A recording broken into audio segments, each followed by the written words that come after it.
perkenalkan, nama saya Dr. Irwan, Saya Dr. Manfred Himawan, salah satu dokter spesialis mata spesialis mata.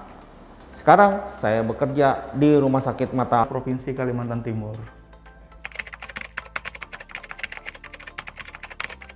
Tindakan lasik adalah suatu tindakan di mana menggunakan laser dengan mengikis kornea yang bertujuan untuk menghilangkan minus, silinder, dan juga plus jauh.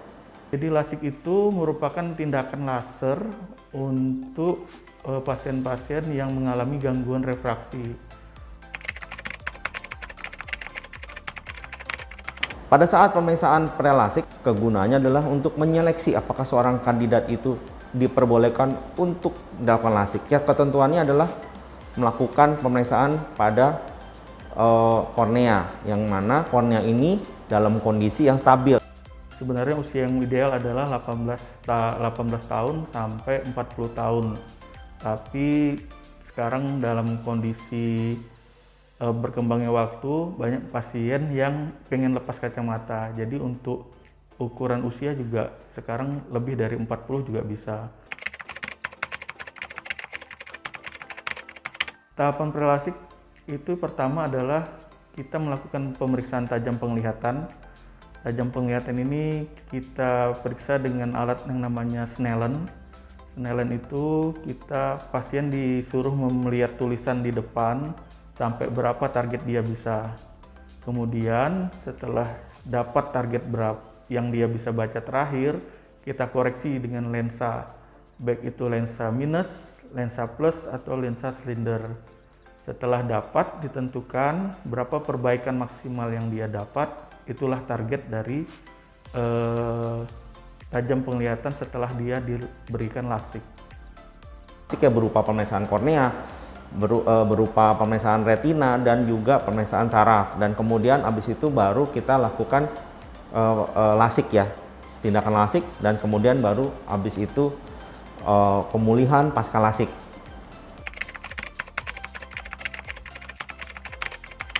Ya, tentunya adalah retina dalam kondisi sehat dan kemudian saraf dalam kondisi yang baik, yaitu tidak ada tekanan bola mata yang tinggi atau retinanya dalam kondisi yang sakit seperti penderita DM segala macam gitu dengan hipertensi ya. Dan juga kita perlu melakukan pemeriksaan panoramik daripada kornea, yang mana sasaran atau target pada lasik adalah kornea. Usia lebih baik 18 tahun sampai 40 tahun, di mana 18 tahun itu yang diharapkan angka pertumbuhan bola mata sudah stabil, sehingga setelah dilakukan lasik perubahan dari bola mata sudah tidak terjadi lagi.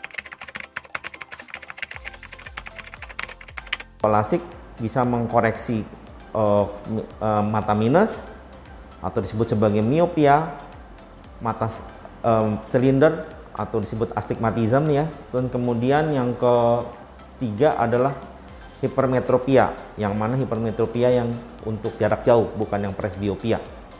Untuk kelainan minus itu bisa sampai dari minus terkecil sampai minus terbesar, yaitu sekitar 14 sampai 16. Tapi tindakan koreksi ini ditentukan dari ketebalan kornea dari pasien tersebut.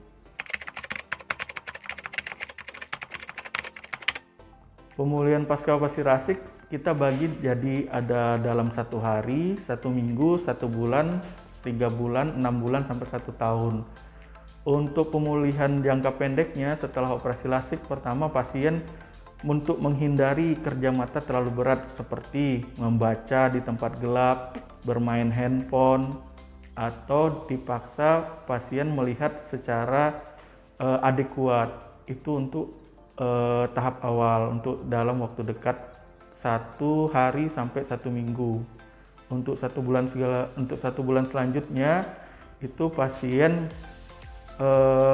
untuk menghindari air dulu.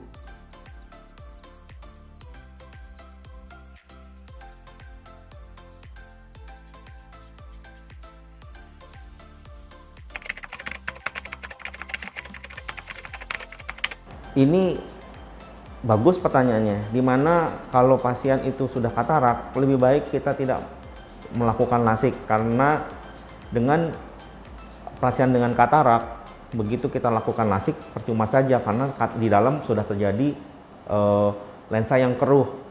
Jadi kalau pasien itu sudah mengalami katarak ya, katarak itu adalah suatu keadaan di mana lensa di dalam mata sudah keruh. Nah, pada saat lensa sudah keruh, maka yang mesti dilakukan adalah bukan lasik tetapi dengan operasi katarak. Nah, dengan operasi katarak juga bisa membuat minusnya juga berkurang. Demikian, malah bisa juga minusnya nggak ada. Tapi kalau silinder kita harus menggunakan lensa yang khusus untuk dilakukan setelah operasi katarak. Jadi operasi katarak ya, lensa dikeluarkan, terus gitu ada misalnya ada silinder, kita bisa lakukan penanaman lensa yang khusus untuk mata silinder. Demikian.